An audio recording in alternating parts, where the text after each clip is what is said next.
Welcome to the Sheth Leadership Academy Lecture Series, a series of lectures delivered by Professor Jagdish Sheth, one of the top thinkers in consumer behavior, competitive strategy, globalization, and changing demographics. He is the author of numerous books such as Chindia Rising and The Rule of Three. I hope you enjoyed this lecture on the 7 side effects of the Internet age, Part 2.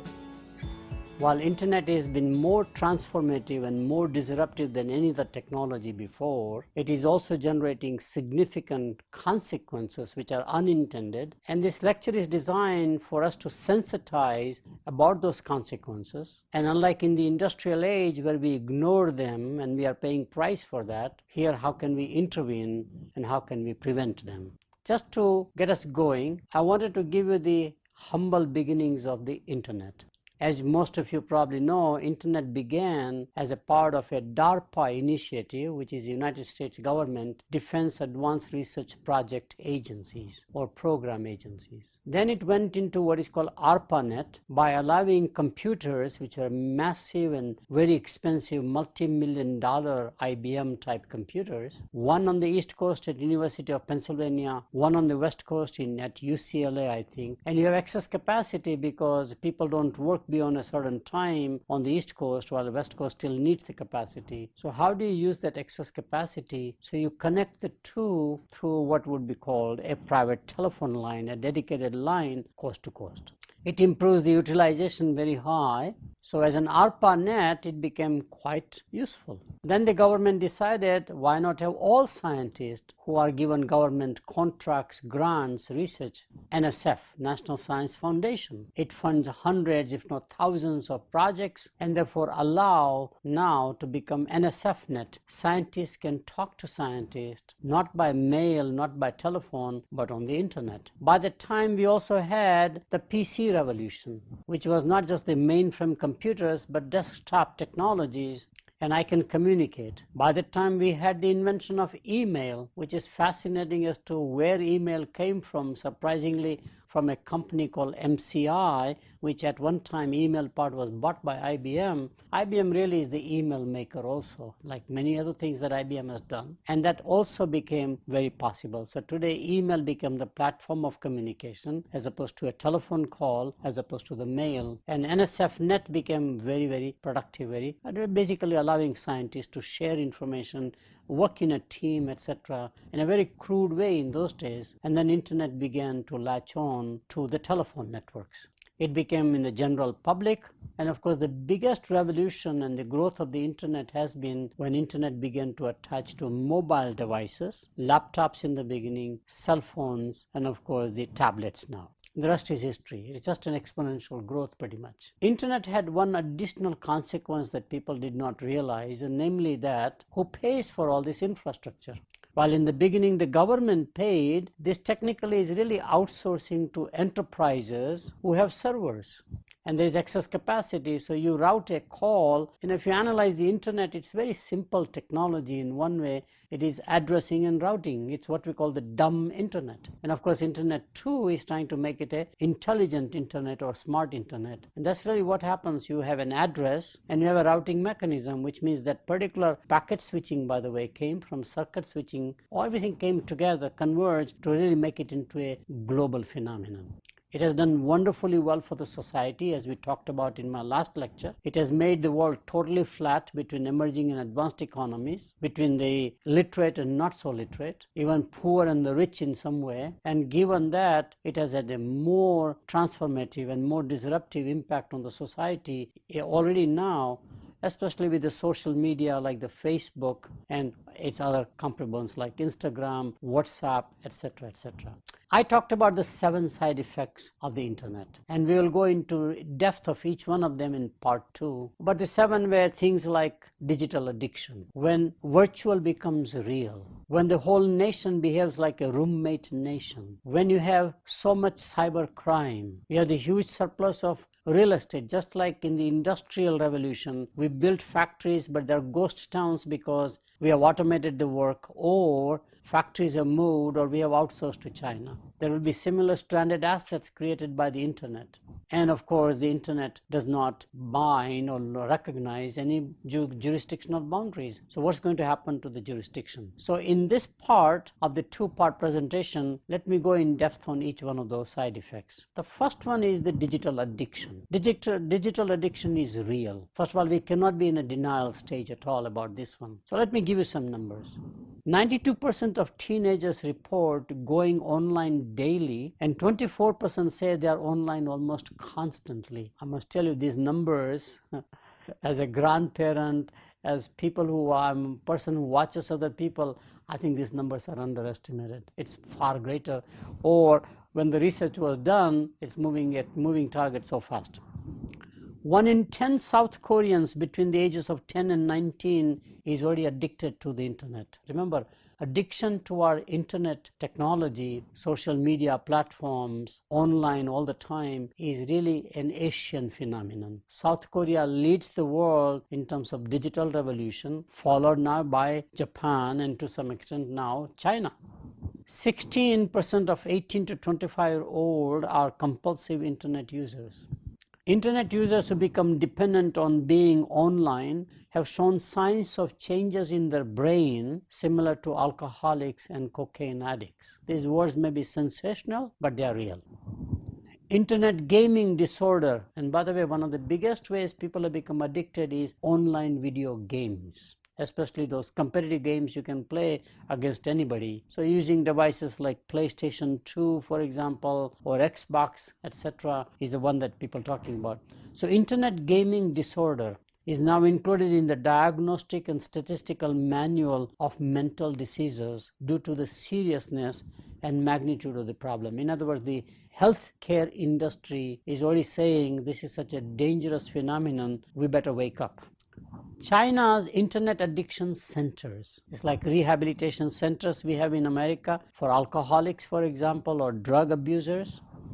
In China's cyber cafes, online video gaming addicts wear diapers so that they don't have to go to take the bathroom breaks. They don't mind peeing in the diapers because they're so obsessed about not losing real time on that game.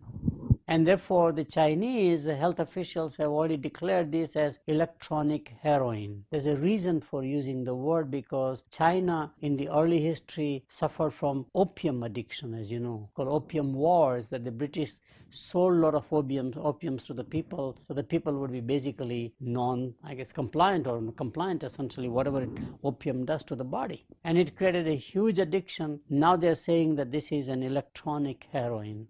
The root causes of internet addictions are social media on the one hand and online video games on the other hand. So I have a question for you. Are you a digital workaholic? Are you a digital addict? Not just through entertainment or through sharing and being connected to the family and the friends, but also through work. I do more research on the workplace and the marketplace, and I've seen this thing. People basically are latching on to the work 24/7. That's the only identity they have. And internet, unfortunately, is such an enabling technology because it doesn't recognize any place or a time boundary. So it is creating this digital addiction. I think this is a global addiction. It's a global problem. So how do we prevent and manage digital addiction? My view is that while the government and the policymakers may come along, and in this area, technology will be ahead of the policy people. Technology will be ahead of the market, even my view. And given that, I think individual users have to take charge of their own life. So I have recommended, like any addiction, first of all, mindfulness. Just become aware of what you are doing and just say, I'm addicted. There's nothing wrong in making a public acknowledgement even, as we do with alcoholism, for example, as we do in fact with drug addiction, etc. I think, and this one would be more accepted mental disease than, let's say, gambling. People will understand because people are in the same boat themselves and they can have an empathy in the process. But I think an individual has to be mindful. I think mindfulness is one key way to really slow down this addiction.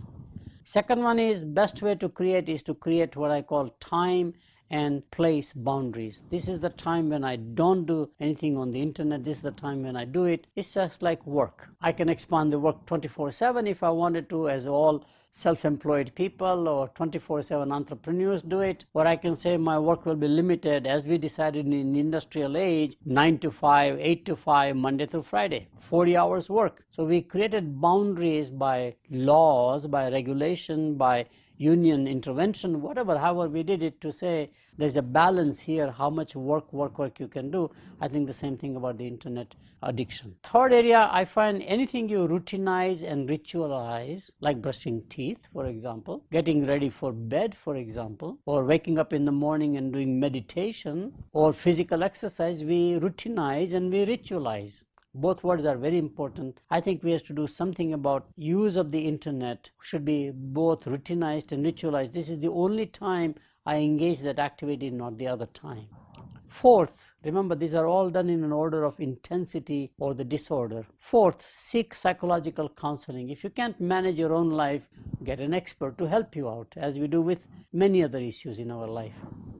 And today psychological counseling is considered quite okay. At one time it would be not appropriate to say I'm going to a psychiatrist. Today I find people brag about it, that I have a psychologist I go to, which is mind-boggling. It's like going to a dentist, it's like going to a doctor. Well, same thing here. And the last one is the most aggressive, where you cannot do it on your own or with the help of an expert, is true rehabilitation.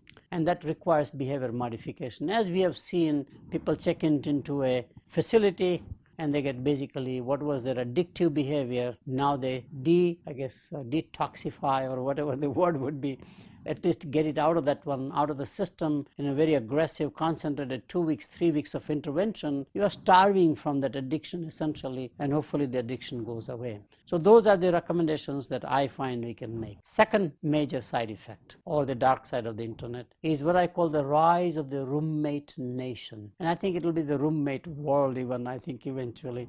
With the dual career families, which has become the new societal norm, where the spouse has to work. Now, it's not a nice thing to do just because I'm educated, I don't want to just do housekeeping work, etc. And especially more and more women in the workplace. So this separation of the breadwinner and the homemaker going away more and more, out of necessity rather than out of just preference, is creating an enormous time shift and time poverty, which are also creating the roommate nation. And this technology then enables them or amplifies that in a much bigger way than we imagined was possible. We are already becoming a nation, shifting from a nation of diners. We used to have a sit-down dinners, both lunch and dinner, breakfast and dinner. Today that's just not there. In fact, people are more eating standing up. So I've coined the phrase that we are a nation shifting from a nation of diners to a nation of grazers. And obviously microwave has helped us out quite a lot. You don't have to have somebody else to prepare the meal for you, to warm it up, etc. A little child knows how to play with a microwave oven, and therefore you have a complete liberation and a freedom to do it at an individual level. We eat out more than we eat in, typical phenomenon. And what we eat at home is prepared by someone else and delivered home. We all can relate to that because we all do it. The kitchen has become a commons area, not a messy, noisy cooking place. Therefore, the separation of the kitchen from the dinette, from the family room is all gone. Now we have great room. It's a nerve center. It is not just a cooking place, but it is your security device, it's your telephone, it's everything. It's a nerve center. It's like a commons area. It's a shared place. Everybody comes together and then everybody goes, taking the dinner into their own room. I have photos of this thing. It's fascinating how people are so distributed and so individualistic, and this technology enables you to a level that is unprecedented. In the process, friendship is replacing kinship. So I find fascinating that we have adult women, girls' night out. We have adult men, boys' night out. As if in roommates, I don't have to be together with you, even though we are married. So the roommate nation is a real phenomenon, and the numbers will be staggering about this one as we find more and more dual-oriented career family emerging. It's just like the shift from the extended family, where the notion of a family would be my brother, my sister, my parents, etc., and hopefully we live in one big house or something like that. We displaced that after World War II into what we call a nucleus family. I think we are going toward more and more a roommate family, a roommate nation. So how do you counterbalance this if you wanted to counterbalance this? First, compartmentalize work and family. And quite a few people are now doing it as grown-up parents. They're saying work can take over, otherwise let's put a stop and start basically this is family time, this is work time. I think second thing is very interesting. Organize planned family-only events and activities, not neighborhood events and activities, not bigger family, friendship. No, it's just you, four of you, 2 kids and a dog. If you have a dog, you are together. But you have to plan it. It cannot happen by accident. Third, take multiple mini vacations. Those days are gone since the 80s where you will have 2 weeks vacation at a time. Nobody allows you to do that. And with 2 working parents, it's impossible to get 2 weeks off on their calendars. So people are taking these long extended weekends. As you know, in the US, we often have major holidays where Monday is a holiday. So you can take Thursday off, Thursday, Friday, Friday, Saturday, Sunday, Monday, 4 or 5 days, and therefore take more vacations, family only, not group activity, not neighborhood activity, and bond that way to get away from being basically behaving like roommates. Reduce children's extracurricular activities. This is opposite of the trend. I think what we have done is not only ask a lot more of our children in the schools, especially high school, by making sure they take the AP classes, making sure they do community work as a part of the one to get into top universities, but we also make sure that they learn piano, they learn violin, they learn tennis, they learn golf. Kids have no time. I can't believe kids are busier than ever on weekends. We keep them occupied constantly, and therefore there is no time as a family. As a parents, yes, we may be doing a soccer mom phenomenon, drop them off and pick them up, but there is no real quality time that we are together. So my view is that if you reduce the number of children's extracurricular activities, non-educational activities, it will generate more discretionary time, which then can be shared by all members of the family. I also believe similarly parents have to learn to reduce non-work engagements. Maybe work is so compressing time-wise, so pressurized, so stressful that we would like to escape from that into non-work activities. But we want to do it individually, whether it's a meditation on the one hand, playing golf on the other hand, etc. In the good old days, it was possible to have this divided family versus, a homemaker versus a breadwinner, etc. That's not the case. So today, I think we have to basically say, what can I give up as what I encourage my children to give up as extracurricular activities?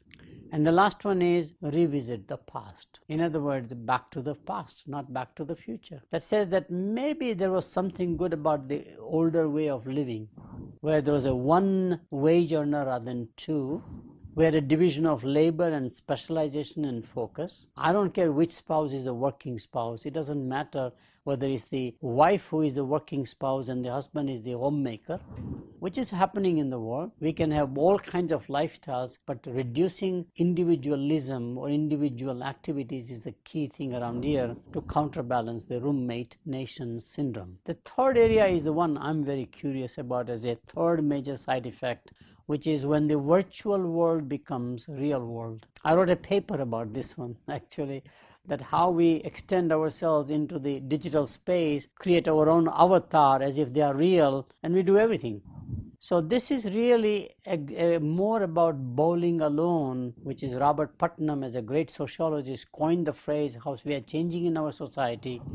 Bowling alone in this cyberspace, as I call it. I think this is very dangerous. Virtual communities such as Second Life and Farmville are replacing neighborhood communities. I know for a fact where very well educated professional people, especially executive women, rushing home, logging into the Farmville as a virtual world and wanting to make sure they milk their cow before sunset. Isn't that interesting? That is real to them more than their own family. So this is the world that's one that we need to counterbalance more aggressively. And as you see, movies, especially science fiction movies, are always lead indicators where the world is going, because most of the writers, screenplays, rely on imagining the future based upon existing technologies. And if you see those movies, you can see where the world is going in the future, where it becomes all technology sensitized virtual world in some fashion. So I mentioned digital avatars and identities, and this is very, very, I would say, dangerous almost again, because you are relating to a digital icon better than a human icon in some fashion. So digital avatars and identities, and once we get into our own personal digital attendants, where we have a virtual butler or a concierge in today's world. Remember, in the old days, a rich family would have a butler who will make sure you wake up on time, who will make sure you dress properly. He or she will be enabling you to bathe, have the clothes ready. If you watch just old movies, old programs, you see those things, right? If once we have a digital personal attendance, this is going to get worse even.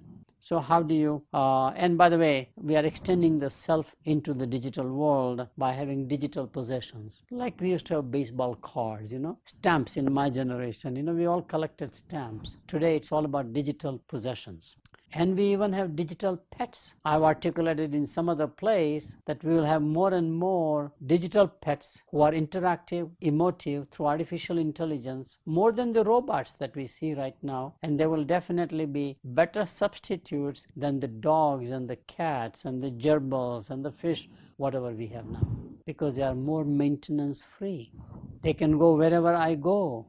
It gives me the freedom by time, the location, and there'll be more emotive, surprisingly, not the independent cat who has his or her own mood. These guys will be responsive, and that's the world we are getting into. The virtual world is more engrossing than the real world, as I mentioned. And unfortunately, what is peripheral now, which is the virtual world, which may be 5-10% of our activity, 90-95% is physical world. I think peripheral will become core once it's everything online, and the core, which is a physical activity, becomes peripheral. So how to overcome the bowling alone syndrome? I find fascinating. My own view is that the first thing one can do is to add a purpose in life. The more you are in the virtual world, the more lonely you will be. It's a side effect. And the only way you can bond with yourself is to find a purpose in life. A purpose that is one above and beyond work, above and beyond livelihood, something that has a meaning, or something that gives you a meaning. Whether it's a faith has your purpose, community service has your purpose, starting a philanthropy, as they say in philanthropy, giving your time and talent, if not treasure,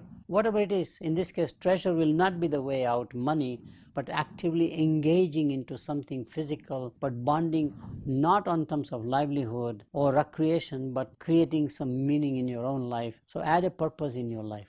Go out of your way to join physical social groups, not virtual groups, counterbalancing. And you simply say, I have to be there to be a part of this group. Whatever those groups are, that could be a church group, that could be a neighborhood group. What you did daily, now you say, I will do it specially. I will have a time set aside, meetings set aside, town hall meetings. It just goes on and on. It's a matter of just imagining where I put my time away from the virtual world. Get out of the house or office. Virtual world still is anchored to a location. So if you are out of the house, let's say in the woods or in the park, you probably would not engage in this virtual world as much. Although eventually hands-free mobile devices may allow you to do that thing. But I'm saying right now, it's not that easy to walk in the park and at the same time being engaged in a virtual community. I can do some text messaging and all the stuff, but real virtual reality that you hit upon probably would be not possible. We are all creating inhibitors or barriers for you to be in the virtual world. That's what I'm trying to say. Travel to inaccessible places. I deliberately use the word inaccessible, where you cannot have access to virtual world, period. Cruise ships so far are unable to do that. Eventually they will offer connectivity in your cruise ship, either on the deck or in your own cabin even, that's possible. But today there are places, parks, wildlife, mountains where this is just not possible. So it's an escape mechanism to go place. Virtual world is just not accessible. Discover a physical hobby. And I'm using the word discover deliberately because we think hobbies comes naturally. In this case, it's an active intervention. Find a hobby that requires physical fitness or physical activity. For example, habitat for humanity, where you go out and build a home affordable for somebody who cannot afford a home otherwise. Contributing your labor, in other words, contributing your skill, not mental. Remember, virtual world is so mental. This is, you got to counterbalance with physical now as much as possible. And the last one is very key in my view. Go back to reading printed material. In other words, as we give up the newspaper, read the newspaper occasionally. As we give up magazines physically by having everything on the online world, well, have a physical magazine, counterbalancing. So all these are very common sense, practical recommendations about how to counterbalance. Fourth side effect, and one that I'm as concerned as my other side effects, probably in the same league as digital addiction, is what I call the spectacular rise of public acrimony.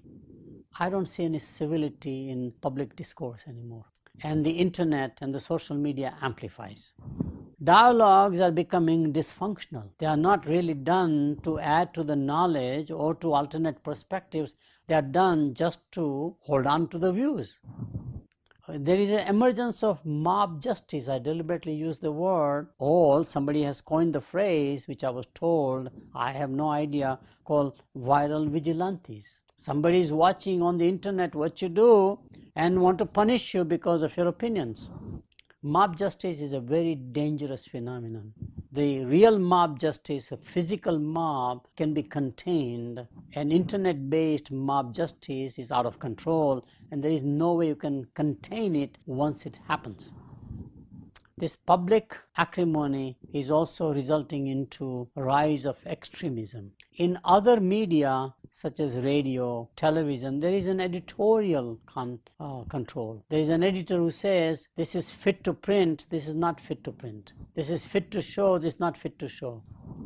In the age of the internet, those boundaries are just not defined by anybody. It is whatever you want to put it on, whatever you want to say is okay. And that is creating what I call rise of extremism to a level that is unprecedented, or at least not on a global scale. We are all fish in a digital aquarium. So I've gone to aquariums and I watch a fish with curiosity. What is it doing? Why is it doing? And you get mesmerized. What does this mean? It says that we as individuals, more we are in the internet, more we are on social platforms, the world will watch you more.